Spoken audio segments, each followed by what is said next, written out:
Nonviolent Communication, A Language of Life by Marshall B. Rosenberg. Nonviolent communication, NVC, offers a powerful framework for compassionate connection, even in moments of conflict.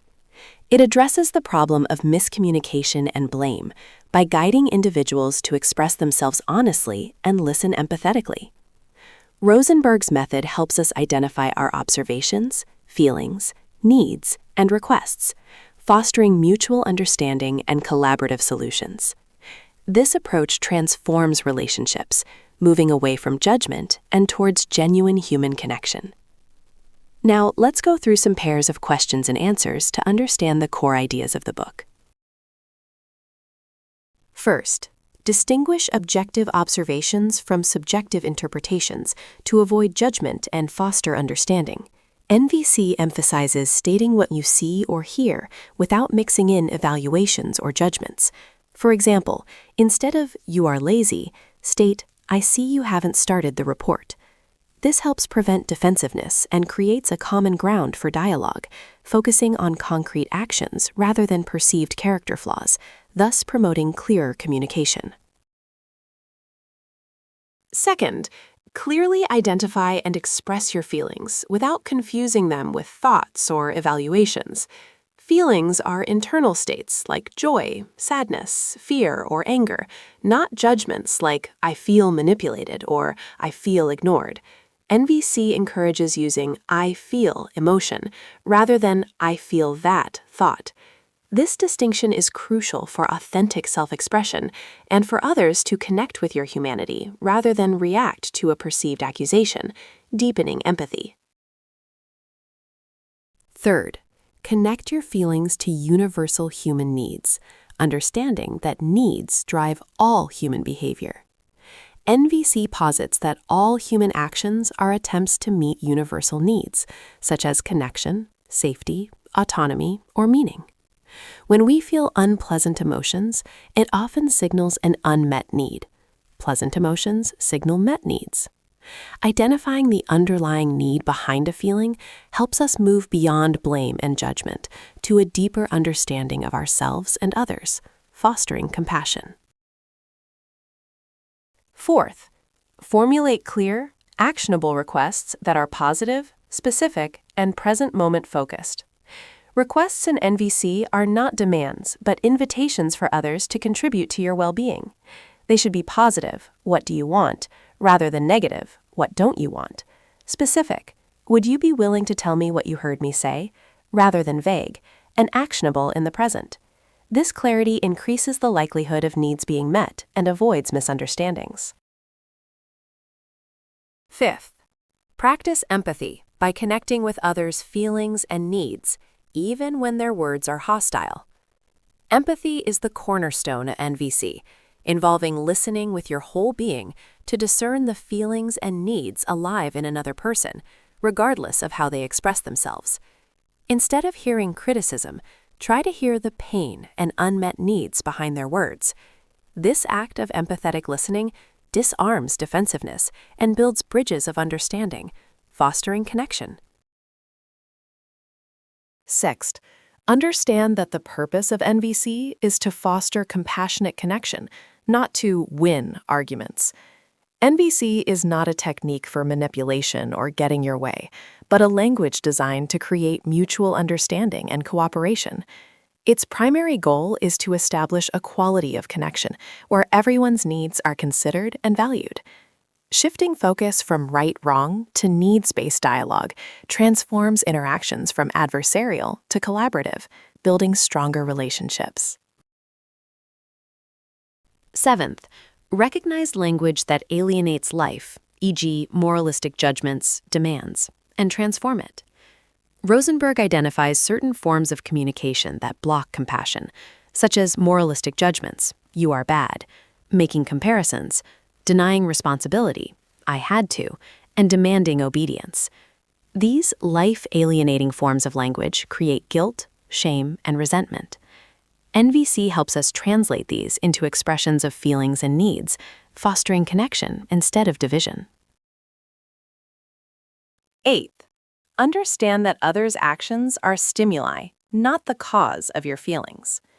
NVC teaches that while others' words or actions can be a stimulus for our feelings, the cause lies within our own unmet or met needs and our interpretation of the situation. Blaming others for our feelings gives away our power. Taking responsibility for our feelings by connecting them to our own needs empowers us to choose our responses and seek strategies to meet those needs. Ninth, practice self-empathy to understand and care for your own feelings and needs. Before we can offer genuine empathy to others, it's crucial to offer it to ourselves. Self-empathy involves consciously connecting with our own observations, feelings, and needs, especially when we are experiencing pain or a self-judgment. This practice helps us replenish our emotional resources, find clarity, and move from self-blame to self-compassion, making us more resilient and present for others. 10th, express anger fully by connecting it to your own unmet needs, not by blaming others. NVC views anger as a signal that important needs are unmet, rather than an emotion caused by others' actions. Instead of expressing anger through blame or attack, Rosenberg suggests pausing to identify the thoughts that trigger the anger, then connecting those thoughts to our own unmet needs.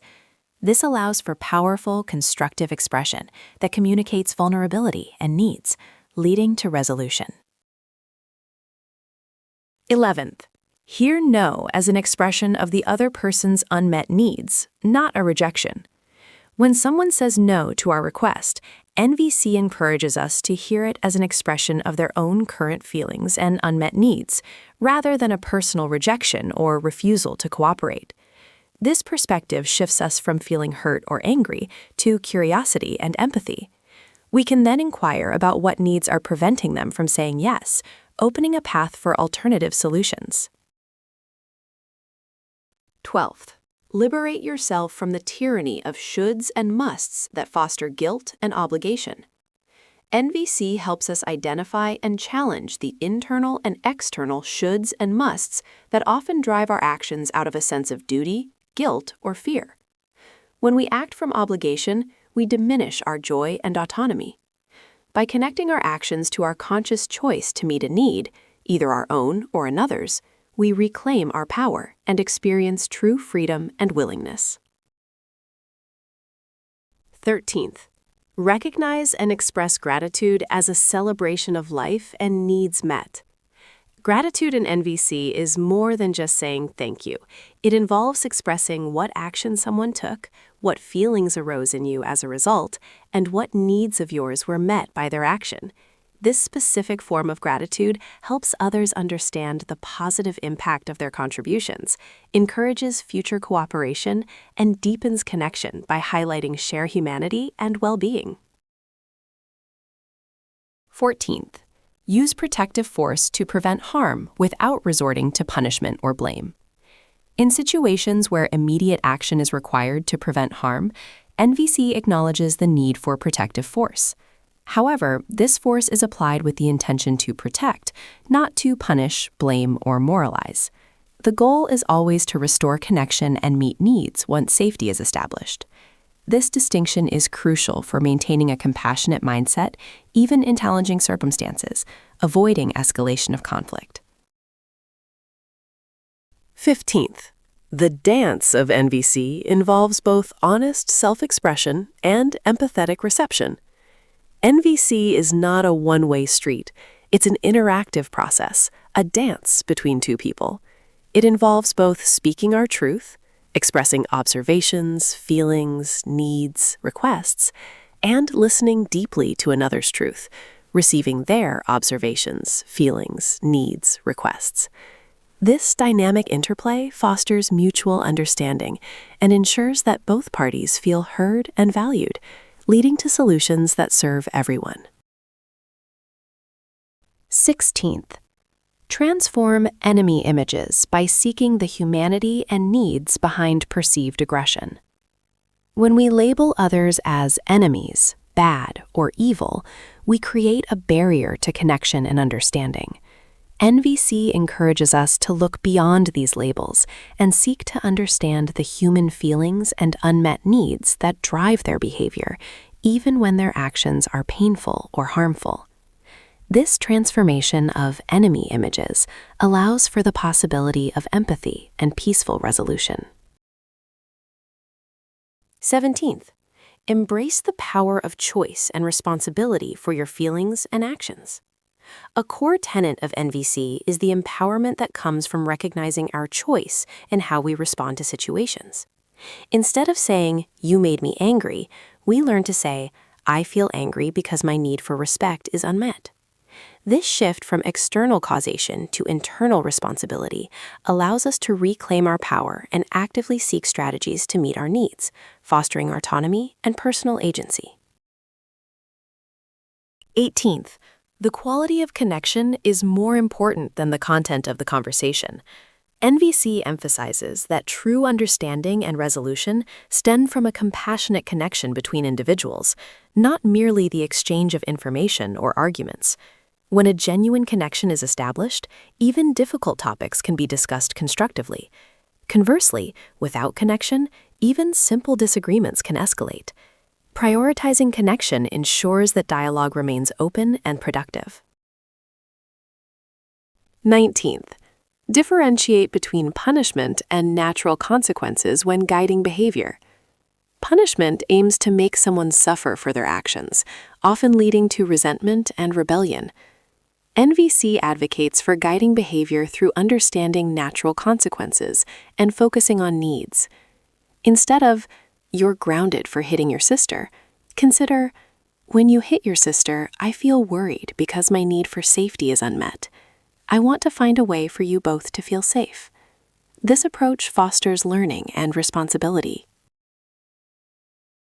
20th, the most compassionate acts often involve deep listening and presence.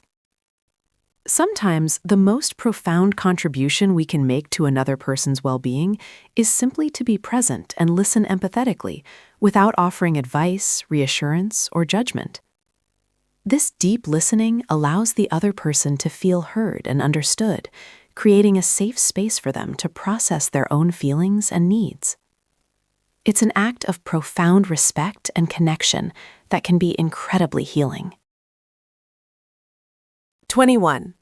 NVC is a lifelong practice, requiring continuous awareness and commitment. Nonviolent communication is not a quick fix or a set of rigid rules, but a dynamic, evolving consciousness and a way of life. It requires ongoing self-reflection, practice, and a willingness to learn from mistakes. Embracing NVC means committing to a journey of continuous personal growth and improving relational intelligence, gradually transforming how we interact with ourselves and the world. 22. Our deepest human needs are universal, connecting us all despite differences. Despite our diverse cultures, beliefs, and experiences, the underlying human needs, eager for safety, connection, autonomy, meaning, celebration, are universal. When we connect at the level of needs, rather than strategies or opinions, we discover our shared humanity. This realization allows us to bridge divides and find compassionate solutions, fostering peace and understanding across all relationships. That's all for today's book. How do you think? Do you have any feedback or your own ideas popping up in your mind? Please feel free to let us know by leaving a comment in the comment section below. Also, don't forget to subscribe to get updates on new book summaries from us. Thanks and have a good day.